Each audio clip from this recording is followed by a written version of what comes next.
like we never left. The never-ending energy drink. Yeah. Exactly. Yeah. It self-fuels. Yeah, it never goes away. Yeah. So we had a few episodes ago, we talked about, what was it, zone of peace. But, and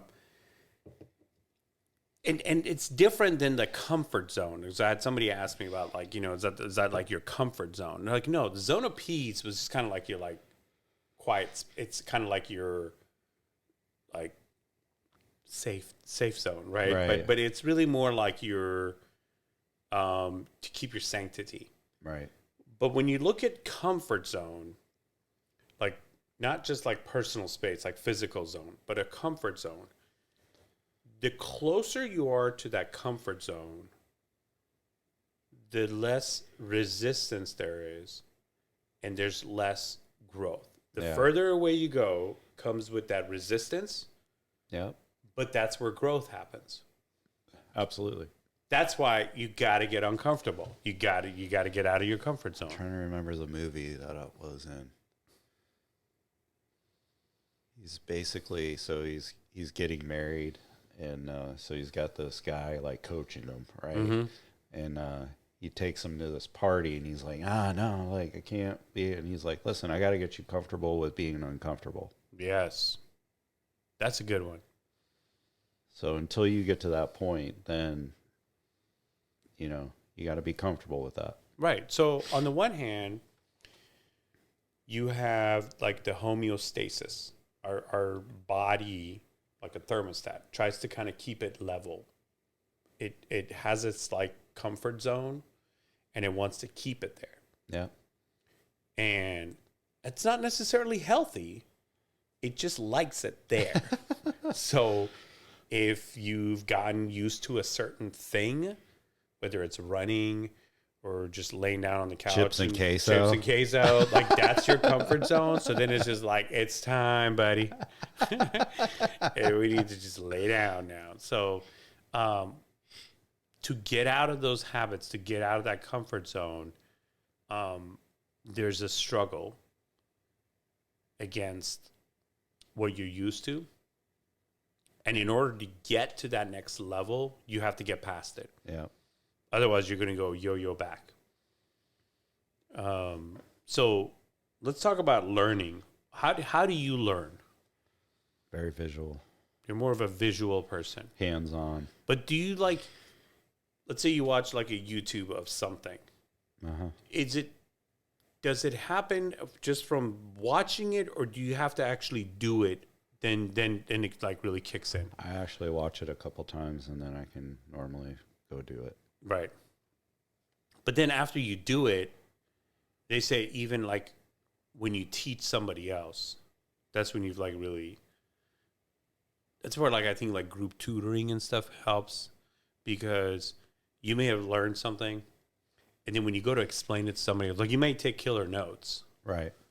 But then when you go to explain it to somebody else, so now you've heard something, it resonated with you, and now you tell it. You tell a story, or you kind of do a rendition of it. Now I think it kind of goes from like more like a temporary to like a more of like a permanent skill. Right. Now, why is learning important?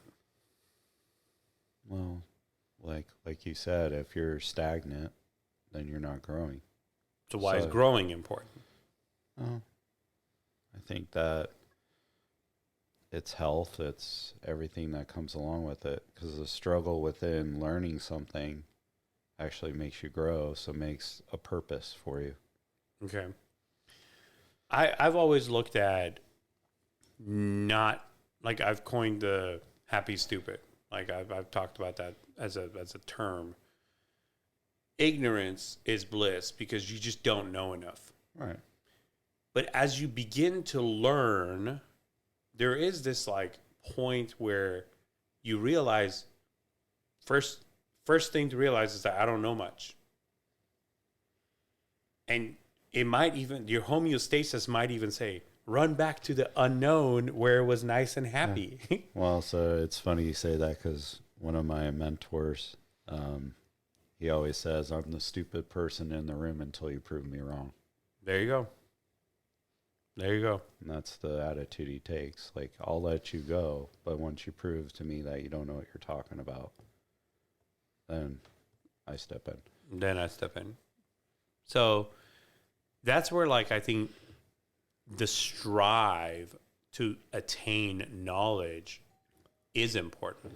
Well, and what I love about that statement is he goes in with eyes, not an open mind, if you want to say, because he goes, you may know something that I don't know, right? So if I go in there once you prove me wrong in that, then it's like, okay, like, spade's a spade, dude. Like, we're gonna have a conversation. But he always goes in with like an open mind, wants to hear you out until you really, not to prove to the other person that and he goes, I learned that way, because he's like, that's and a lot of times he goes, I came in there with assumptions, but this person actually gave me knowledge, and I learned, and then I made a different decision. So right there was a key moment. You got to do like an ego check, right? For and sure. you got to be open to other people's. Yeah, he doesn't just say that to say that. He says it because he goes, I'm going to go in there with an open mind. Like, he's playing, he goes, he's not stupid, but he's just like, hey, I'm washing my mind of everything I know about this until I want to hear you talk about it. And then from there, I'm going to determine whether you actually know what you're talking about or not. So then for it to be learning, we just defined that it requires you to be uncomfortable, right? And open, vulnerable. And open to gaining new information that is foreign to you or it's different than what you know. Right. And then it requires practice. You're not going to, you said you watch it 3 times or whatever. Like, you're not going to get it immediately the first time. So just because you're like, I don't get it. Well, then maybe it's more complicated than you think. Right. If you just don't understand something, that doesn't give you an out. Yeah. Let's say you don't understand the tax code. Well, they don't care. Oh, you did it wrong. Well, I just didn't understand it that way. That's too bad. You still owe. On the flip side, if you understand it well enough, you could get away with a lot more than whatever that cheating you were trying to do. You could do it legitimately, way better. Right. But it requires learning. Right. Maybe the way you're doing it is wrong. Yeah. So then from there, we've talked about this before, the growth mindset. So a lot of this has to do with the mindset. Like, you do have to have an open mind and you have to have an open attitude to it. But growth is something where there are a lot of people that get to a certain point and they plateau, whether in their life, in their career, in their weight, in their financial situation.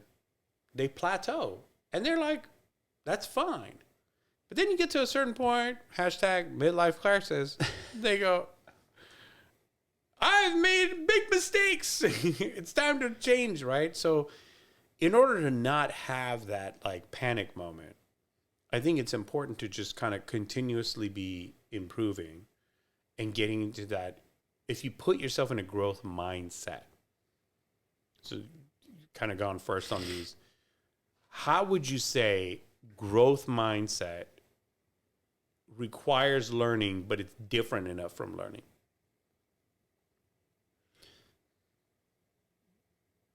You got to think bigger than what you already know. And what I mean by that is just, I'm a dreamer. So I got to think, I dream big. But if I don't implement the learning, like what we were just talking about, or have the capacity to just say, hey, like, I don't know how I'm going to get here, but like, I got to go learn. Maybe there's a model out there. Somebody's done it. Right. I've used scalable growth. Right. I've heard you say, what got you here isn't going to get you there. Right. So I think that's that kind of the key cornerstone of that growth mindset. Meaning, even if you've done everything right, but before you plateau, you have to understand that rinsing and repeating the same thing isn't going to just make something grow. No. It's going to keep it sane. So if you want things to improve, if you want things to get better, if you want things to be elevated, if you want things to be in a better state than they are right now, some things have to change. Yeah. Which means things have to get uncomfortable. Which means it's going to be different than what you know. So I think that's the thing that people are grappling with. They like the end result. They want the end result. They want the changed version. They want the new and improved. They don't want to put in the work to get there. And they want to get there as quickly as possible without any difficulty. But even if, let's just take the lottery. Okay. Because everybody's under this imagination, like, you win the lottery, like all my problems go away. Mm-hmm. Actually, it equals more problems because it increases your learning, because now I got all this money that you still don't know how to manage. And just think about the banks right now. Yep. Like, what if you had all your millions in that one bank that went under? Mm-hmm. They're only covering that for like 250,000. Yep. Well, our president's stepped in, but like the whatever it is. Thank you. They only cover it for 250 on legitimate banks, let alone venture capital, Bitcoin back. Right. Yeah. So you think about that, it's like, okay, I won the lotto and I had it all. Like, you have to learn. Mm-hmm. Just because you get what you've been praying for, or you get like what you hope to get, like whatever. Or you even worked hard for. Right. At the same time, if you're not learning about that or learning the pitfalls of that, if I didn't learn the pitfalls of winning the lottery, then I'm going to end up just like everybody else, broke. Right. So that's where like the journey, right? It's not so much the destination, it's the journey, right? When it comes to travel, say you want to get to Jamaica.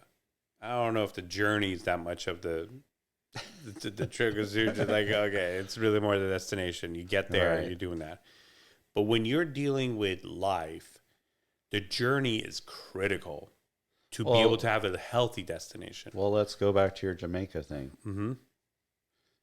You got to deal with... I don't got no Jamaica thing, man. No. Okay. Well, it's like... Okay, the example. But the example. Mm-hmm. Okay.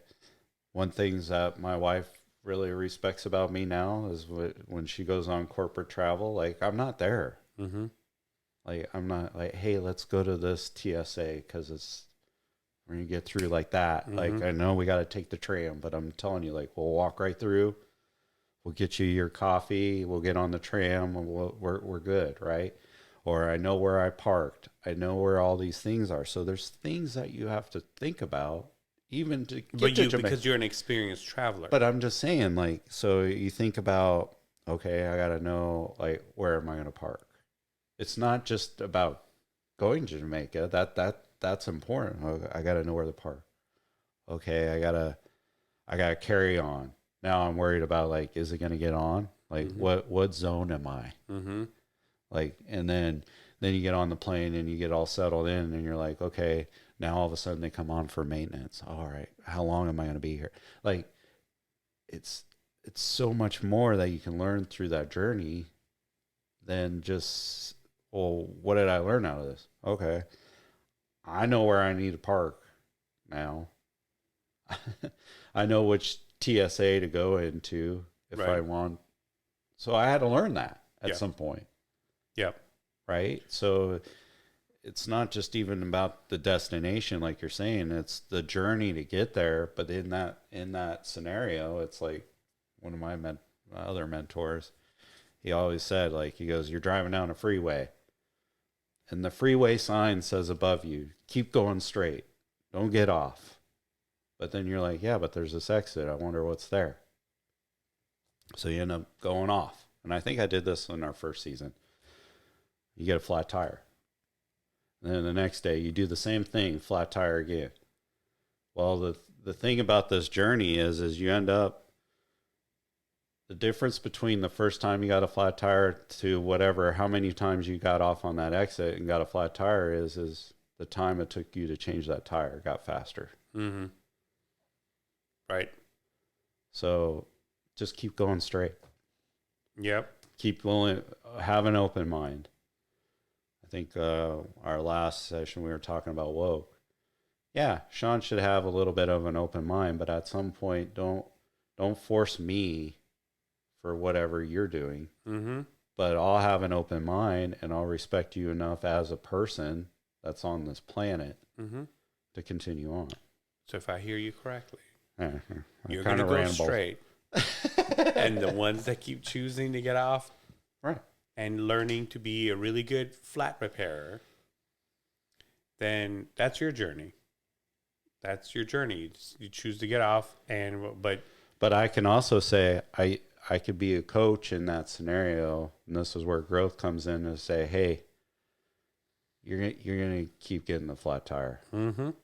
I've learned. Just keep going straight, man. Yep. So in that growth, there needs to be course correction too, because you remember your natural default might be, as much as you're even open to it, your default might be to like go back to that homeostasis. I want to go back to the couch and eat potato chips. Sounds like a dream right now. It sounds pretty good. So is there queso with those? Yeah, you keep bringing the queso. I love queso. Yeah. So it would be tortilla chips and queso, not potato chips. Well, whatever. Yeah, you heard something. I'll eat a potato chip and queso. I don't care. This is Texas. There has to be the right potato chip and the right queso. You get the weak potato chip and the strong queso, it'll break. You need. And then you go with the second half to get the first half, and then that one breaks too. You're like, you need that. Get a spoon. Yeah. You need that kettle chip, man. Yeah. Well, you got to get past the resistance, which is everything in your body is going to, like, so when, like, you go on a run, you go a 3-mile run every day, right? Well, like, I think what you're trying to even say here with even going into the run thing, sorry to interrupt. No, I think but you got it's the point. like, it's, like, obviously I'm having allergy problems right now. My eyes are like 3 times bigger. I'm just dying. But I still went out today, and even though my time wasn't what I wanted, I had to stop. Like, my body's fighting it. Well, half that run had to have been against the wind. Yeah. It's a loop, and it was strong wind. So I'm like, well, you might have got the wind to your But back, but halfway was through in your it, face. and I was just like, I can't go anymore. Like, I just gotta walk. Mm-hmm. So I just walked home, and that's okay. Mm-hmm. But I still made an effort to go do it. That's Right. the thing, is like, it would have been easy to say, I don't feel well.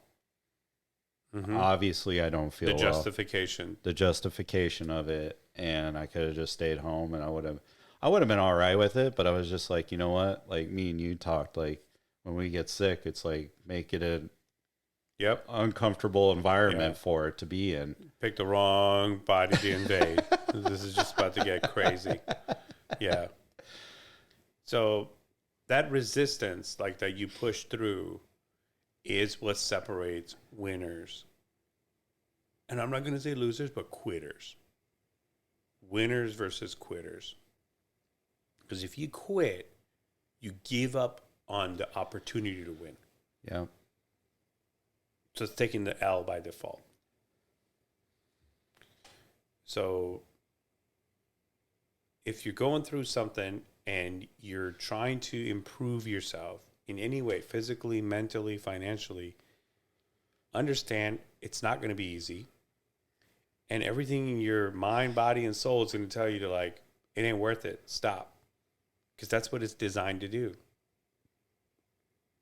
But you have to persevere. You have to push through in order to reach to that next summit. Well, even, I guess, for you, just explain what you saw last night with people raising their hands. Yeah. That you've helped. Yeah. It transformation of people either looking for jobs or wanting to change jobs or improve themselves, it required, like, I mean, some of them were people that had never been in a situation where they had to look for a job. By the way, this is when Dog didn't have a job. Right. But telling someone else how to do it, knowing that it's the right process, but it hasn't kind of proven itself in you yet, but trusting the process and then seeing it bear fruit in somebody else reaffirms the process, but then kind of gives you more hope that, like, okay, it's going to work, and see it working in others, but it's going to work. But, you know, some of the people had never had to, like, actually fight or look for a job. Most of the jobs they had, somebody they knew, or maybe they would just, you know, from one thing led to another, and that's just, or maybe they got promoted into a position. They had never really come in and try to attain a position at that level or even higher. Back to the what got you here isn't going to get you there. Right. So maybe you came in as a manager, became kind of a director, and now you want to go for a VP position. Well, like, you want to come in as a VP. Remember, you came in as a manager. Right.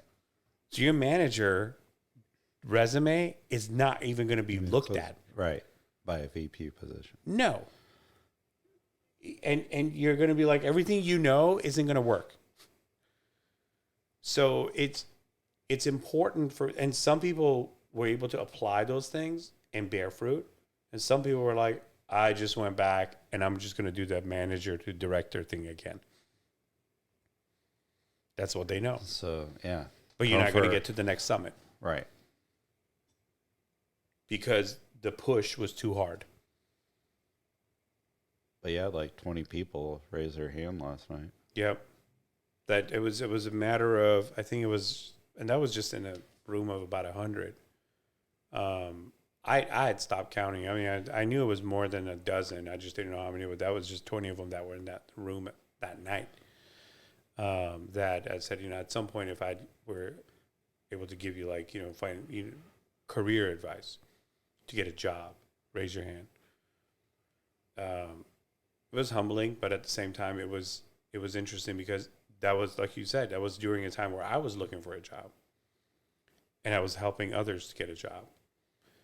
But I knew it would work because things that you've learned and things that you know are going to be good. But I mean, there's some absolute no-nos specific to jobs. I mean, if you got any typos on your job resume, have Chat GPT do. Seriously, write me a job resume. I had one candidate just recently that interviewed for a position that I was kind of on a panel. And this guy did not interview well. He had a pretty decent resume, and he was I would say in the top 3 candidates that he was vying for this position. He could have been a good contender. He bombed the interview. Like, it was really an uncomfortable interview, and didn't answer the right questions. Didn't really, like, he kind of, like, I would say within 15, 20 minutes, I think everybody knew he's not being considered anymore. But he kind of ended very overconfidently, not even jokingly, like, hey, looking forward to seeing you guys, you know, in April. And I'm thinking, I had to check with the hiring manager. I'm like, you didn't give him any sort of indication that he's going to get this thing, did you? He's like, no. I'm like, why was he saying that? And he goes, well, he even shared with me, he's like, yeah, it didn't go well. And I'm like, so here's the thing. If you had, like, some killer presentation or a killer interview, and now you want to add on the confidence that, like, hey, I hope your search is over soon because I already nailed this job. Right. Okay, you could claim it. Like, let's put a fork in this. I'll give you. You guys still looking? Because I feel like the search is over, you know? But to cap on a terrible interview that you know you didn't do well with this, like, stupid confidence, it only showed the disconnect between, like, reality and, like, what is going on. Like, it's like, are you unaware that it didn't go well? So sometimes that overconfidence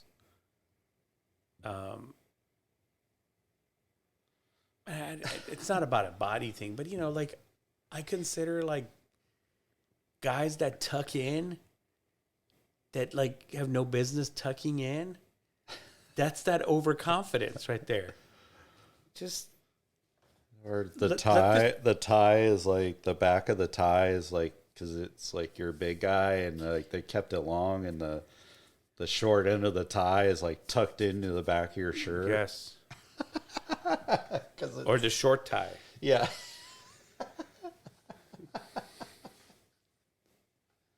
So I don't know. I feel like the overconfidence sometimes backfires.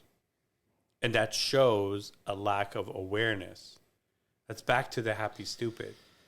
Well, I used to follow the dress for success type of stuff.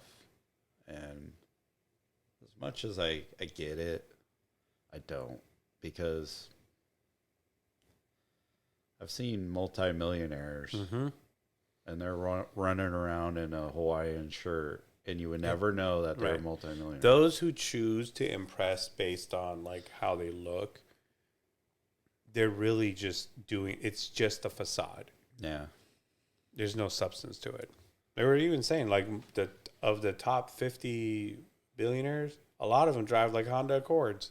Yeah. Basic cars. They're not, it's like the people that are like middle class or below that drive a lot of the like over the top luxury cars. Yeah, like my neighbor, he's got a McLaren. I'm like, why are you buying a car that's worth more than your house? We have the same house. Like actually, his house is smaller than mine. Right. So I'm just saying, like, we live on the same street, bro. Like, quit flexing here. Like, oh.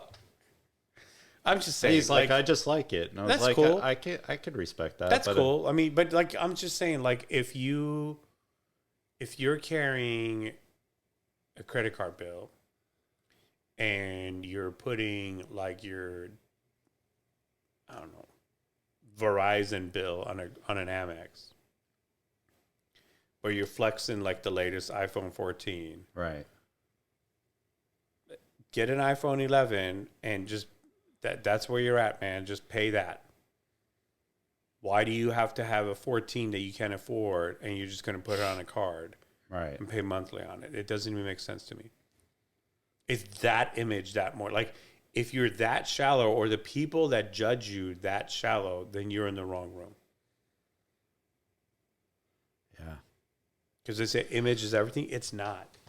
It really isn't. No, but people like to think it. I told my wife like years ago. I said, so you want a $500 purse with like $100 in it? Or you want a $100 purse with $500 in it? Because the sum of that is still $600. So I'll take a $100 purse with $500 in it. I'm like, that's my girl. And that's how we've kind of lived it. Like, I don't want to. If you try to keep up with the Joneses, there's always someone higher.